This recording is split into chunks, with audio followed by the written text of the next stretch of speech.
శ్రీ గణేశాయ నమః. శ్రీ గురు దత్తాత్రేయ నమః. ఈ వీడియోలో మనం ఫిబ్రవరి మాసంలో తులారాశి వారికి ఎలా ఉందో తెలుసుకుందామా. తులారాశి చిత్త 3-4 పాదాలు, అలాగే స్వాతి 1, 2, 3, 4 పాదాలు, అలాగే విశాఖ నక్షత్రం 1, 2, 3 పాదాలు తులారాశిలోకి వస్తాయండి. అయితే ఈ రాశి ఉన్న స్త్రీలకు పురుషులకు ఈ మాసం బాగుంది. ఫిబ్రవరి మాసం బాగుంది. అన్ని రకాలుగా అన్ని రకాలుగా అందరికీ కూడా యోగిస్తుంది. ఒక రకంగా చెప్పాలంటే గ్రహ సంచారం బాగుంది. గతంలో కంటే బాగుంది. గత 3 నెలలుగా బాధపడుతున్న తులారాశి వారు అయితే ఈ మాసం బాగుందండి. ఆరోగ్యం కూడా బాగుంది, ఆర్థికంగా కూడా బాగుందండి. ఎందుకంటే ఈ తులారాశి వారు 3-4 నెలలుగా ఆర్థిక విషయాలు చాలా ఇబ్బంది పడుతున్నారు. కానీ ఆర్థికంగా బాగుంది, ఆరోగ్యంగా బాగుంది. సమయానికి అయితే ధనం చేతికి వస్తుంది. అయితే పెట్టుబడి విషయంలో జాగ్రత్తగా ఉండండి. అంతే. దేని మీద పెట్టుబడి పెట్టేటప్పుడు కాస్త చూసుకుని పెట్టండి. కొన్ని విషయాల మీద అనుభవించిన సలహా తీసుకుంటే మంచిది. ఇకపోతే కుటుంబ సఖ్యత బాగుంది. భార్యాభర్తల మధ్య అన్యోన్యత బాగుంటుంది. చక్కగానే అర్థం చేసుకుంటారు. గతంలో ఏమైనా చిన్న చిన్న మనస్పర్ధలు వచ్చే విడిపోయిన వాళ్ళు ఉంటే కలుసుకుంటారు. అలాగే మీ సంతానం బాగుంటుందండి. మీ సంతానం చక్కగా చదువుకుంటారు. చదువుకునే వాళ్ళు అంటే చదువుకుంటారు. ఒకలా అలా లేనివారు ఉద్యోగ ప్రయత్నం అంటే జాబ్ కోసం ప్రయత్నం చేసే పిల్లలు ఉంటే మాత్రం మీ పిల్లలకి తప్పకుండా జాబ్ వస్తుంది. ఇకపోతే శుభకార్యం జరుగుతుంది. శుభకార్యాలకు హాజరవుతారు. విందు వినోదాల్లో పాల్గొంటారు. విలాసోత్సవం కొనుక్కుంటారు. అలాగే వాహన యోగం కనిపిస్తుంది. పాత వాహనం మీ కొత్త వాహనం అయితే ధైర్యంగా కొత్త వాహనం కొనుక్కోవడం జరుగుతుంది. తర్వాత శత్రు జయం, వ్యవహార జయం, కార్యసిద్ధి, సంకల్ప సిద్ధి, అనుకున్న పనులన్నీ సకాలంలో నెరవేరుస్తారు మీరు. అలాగే నూతన కార్యక్రమం శ్రీకారం చుడతారు. బంధుమిత్రుల యొక్క ఆదరణ బాగుంటుంది. అంటే వారి యొక్క సహాయ సహకారం కూడా పొందుతారు మీరు. చక్కగాని వారి యొక్క ఆదరణ పొందుతారు. పాత మిత్రులను కలుసుకుంటారు. వారితో సంభాషణ చాలా ఆహ్లాదకరంగా ఉంటుంది మీకు. అలాగే మనోనిబ్బరంగా ఉంటారు, మనోధైర్యంగా ఉంటారు మీరు. తర్వాత పెద్ద వాళ్ళని కలుసుకుంటారు. పెద్ద రాజకీయ నాయకులు కలుసుకుంటారు. మీ పనులు చేయించుకుంటారు. ఆత్మవిశ్వాసం మిమ్మల్ని ముందుకు నడిపిస్తుంది. చాలా అద్భుతమైన విజయం కనిపిస్తుంది. మీరు స్వశక్తితో స్వయం కృషితో అభివృద్ధి సాధిస్తారు. అలా అవకాశం ఉంది. అడుగు మాత్రం ధైర్యంగా ముందుకు వేయండి. ధైర్యంగా అడుగు ముందుకు వేయండి. మనోనిబ్బరంగా ఉండండి, మనోధైర్యంగా ఉండండి. ఏదేమైనా సరే తులారాశి వారికి ఈ మాసం బాగుంది. ఫిబ్రవరి మాసం బాగుంది. అయితే ముఖ్యంగా గురువుని, బ్రాహ్మణుని, పెద్దవాళ్ళని గౌరవించండి. వారి ఆశీస్సు తీసుకోండి. ఇక తీర్థయాత్రలు చేస్తారు, దూర ప్రయాణాలు చేస్తారు. అలాగే పుణ్యనదీ స్థానం అలాగా ఏదేమైనా సరే మిగతా విషయాలు అన్నీ బాగున్నాయండి. మీకు చాలా చక్కగా ఉంది. రియల్ ఎస్టేట్ రంగంలో బాగుంది. స్పెక్యులేషన్ లాభిస్తుంది. మోటార్ ఫీల్డ్ వరకు బాగుంది. ప్రైవేటుగా కాంట్రాక్ట్స్ ఎవరైతే ఉన్నారో వాళ్ళకి మీకు బాగుందండి. ఇకపోతే టీవీ సినిమా రంగం వరకు కూడా బాగుంది. కళాకారులకి మంచి అవకాశాలు వస్తాయి. సువర్ణ అవకాశాలు వస్తాయి. అవార్డు కూడా వస్తాయి. అలాగే ఇక రాజకీయ నాయకులకు బాగుందండి. ప్రజలు గుర్తింపు తెచ్చుకుంటారు. మీరు మంచి కార్యాలు చేపడతారు.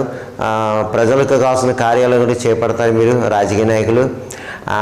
బాగుందండి. కాకపోతే ఏంటంటే మీరు కాస్త ప్రయాణంలో జాగ్రత్త. అలాగే డబ్బు మాత్రం మంచినీళ్ళ ఖర్చు అవుతుంది మీకు. శత్రువులు ఉంటారు మీకు, తెలియని శత్రువులు. తస్మాత్ జాగ్రత్త. ఎందుకంటే మీకు నరకోశం, నరపీడ ఉంటుంది మీకు. అవి మాత్రం చూసుకొని మీరు.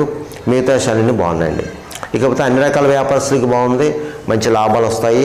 కొత్తగా కూడా వ్యాపారం పెట్టుకోవచ్చు మీరు. జాయింట్ వ్యాపారస్తులకు కూడా బాగుంది. ప్రభుత్వ పరంగా ఈ ప్రైవేట్ పరంగా ఉన్న ఉద్యోగస్తులు కూడా బాగుందండి.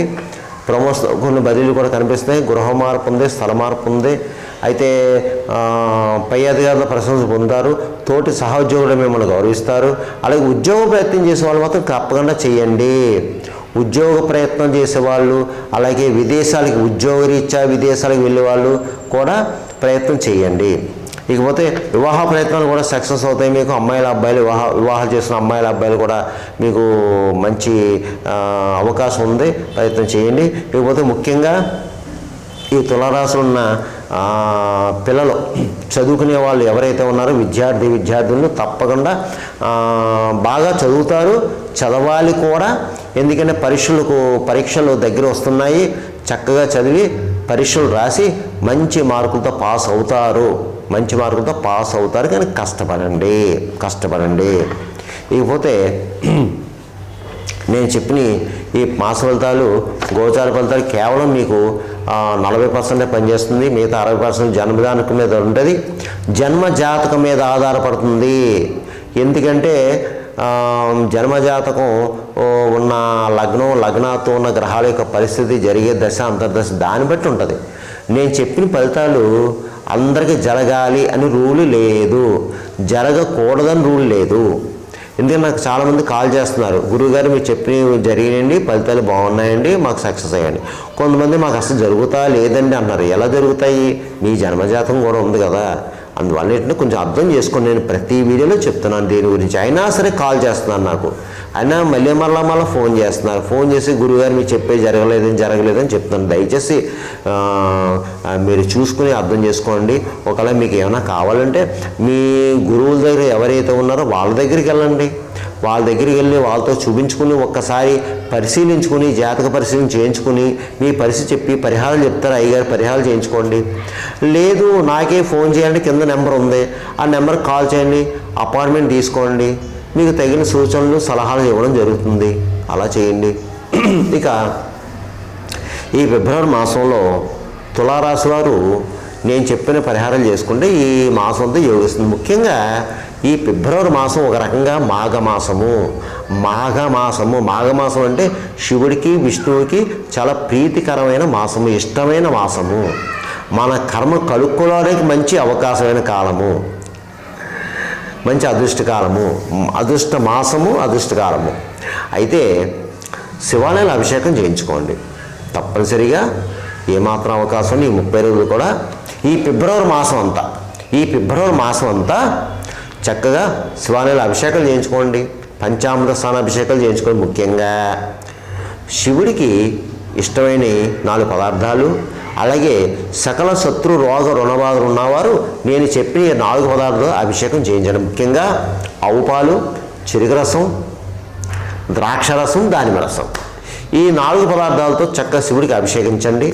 అలాగే ఇంకా పెద్ద సమస్య బాధపడేవారు అంటే కోర్టు కేసులు, ఆస్తి తగాదాలు, ఇంకా ఇతర పెద్ద సమస్య బాధపడేవారు అన్నాభిషేకం చేయించుకుంటే చాలా మంచిది. ముఖ్యంగా రాజకీయ నాయకులు తప్పనిసరిగా ఈ మాఘమాసంలో అన్నాభిషేకం, అలాగే ఏకాదశి రుద్రాభిషేకం చేయించుకున్నాం. రాజకీయ నాయకులు ముఖ్యంగా అన్నాభిషేకం శివాలయంలో, అలాగే ఏకాదశి రుద్రాభిషేకం చేయించుకోండి. మీకు సక్సెస్ అవుతుంది, కొన్ని సమస్యలు తీరతాయి. అయితే అలాగే మాఘమాసంలో శివాలయంలో సాలగ్రామ దానం చేయండి అమ్మా. అలాగే బ్రాహ్మణులకి స్వయంపాకం దానం చేయండి.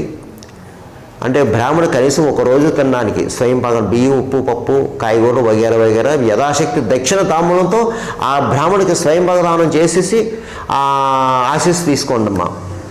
అలాగే ముఖ్యంగా పితృదేవతలు ఈ మాఘమాసంలో ఎవరైనా పితృదేవతలు ఉన్న వాళ్ళు ఎవరైనా ఉంటే తప్పని పితృకార్యాలు చేయండి.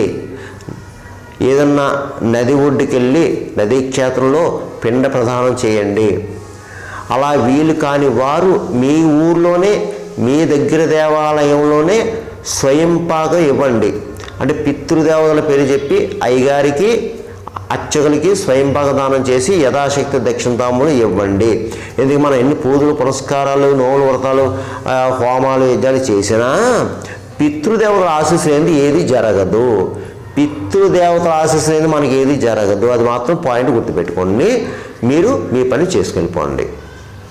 ఎందుకంటే మనకి ఎన్నో ప్రయత్నం చేస్తాం, కొన్ని కర్మదోషాలు వెంటపడతాయి.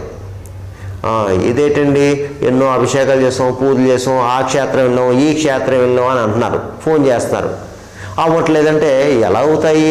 ఇందుకు కొన్ని కర్మదోషాలు ఉంటాయి కదా, అవి పోగొట్టుకోవాలి మనం. అది పోగొట్టుకోవాలంటే ఈ దానాలు ధర్మాలని ఇలాంటివన్నీ చేసుకుంటే బాగుంటుంది. ఇక ముఖ్యంగా ఈ ఫిబ్రవరి మాసంలో ఎవరైనా పుట్టినరోజు జరుపుకునే వాళ్ళు ఎవరైనా ఉంటే తప్పనిసరిగా మీ పుట్టినరోజు నాడు మీ దగ్గరలోని దేవాలయం వెళ్ళండి, కాస్త పూజ చేయించుకోండి, లేదా అర్చన చేయించుకోండి. చక్కగానే ఆ యథాశక్తి దక్షిణతాములు ఏమన్నా బ్రాహ్మడికి ఆశీస్సు తీసుకోండి. ఇంకా ఎవరైనా పెద్దవాళ్ళు ఉంటే దేవాలయంలో పెద్దవాళ్ళు ఆశీస్సు తీసుకోండి. ముఖ్యంగా స్వీట్ పంచండి, ఏదో ఒక స్వీటు అక్కడ అయ్యగారికో అమ్మవారికి నివేదన చేసి ఆ అర్చక స్వామివారు ఇస్తారు, ఇచ్చింది చక్కగా అందరికి పంచండి అక్కడ. ఎందుకంటే పుట్టినరోజు నాడు స్వీటు మన స్వహస్తాలతో పంచితే మీకు శుభాలు జరుగుతాయి. అలాగే మీ పుట్టినరోజు నాడు యథాశక్తి మీ ఓపిక కొలది దగ్గరలో ఏదైనా అనాథ శరణాయాలు ఉంటే తప్పకుండా వారికి ఏదన్నా అన్నదానం చేయటం లేదా వస్త్రదానం చేయటం చేయండి అమ్మా, ఆదుకోండి, అనాథల్ని ఆదుకోండి. అలాగే బయట పేదలు ఎవరైనా ఉంటే పేదలకి లేదా భిక్షగాళ్ళకి ఆహారం పెట్టండి, ఎంతో కొంత ధనాన్ని ఇవ్వండి. ముఖ్యంగా పుట్టినరోజు నాడు చేస్తే ఏమవుద్దంటే శుభాలు జరుగుతాయి, మీకు శుభాలు జరుగుతాయమ్మా. ఇక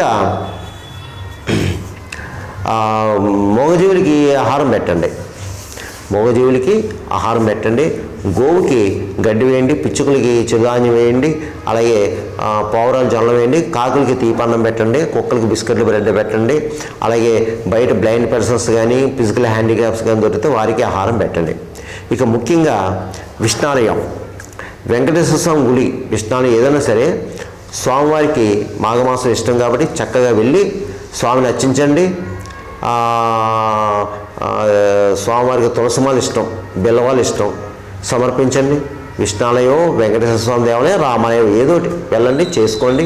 అలాగే ముఖ్యంగా ఇది మాఘమాసం కాబట్టి ఫిబ్రవరి మాసం మీరు వీలైతే సత్యనారాయణ స్వామి వ్రతం చేయించుకోండి, ఇంట్లోనే చేయించుకోండి వ్రతం చక్కగాని, లేదా దేవాలయంలో చేయించుకోండి, నలుగురికి భోజనం పెట్టండి, చాలా మంచిది, చాలా విశేషం. మాఘమాసం సత్యనారాయణ స్వామి వ్రతం చేయించుకోండి, చాలా మంచిదమ్మా.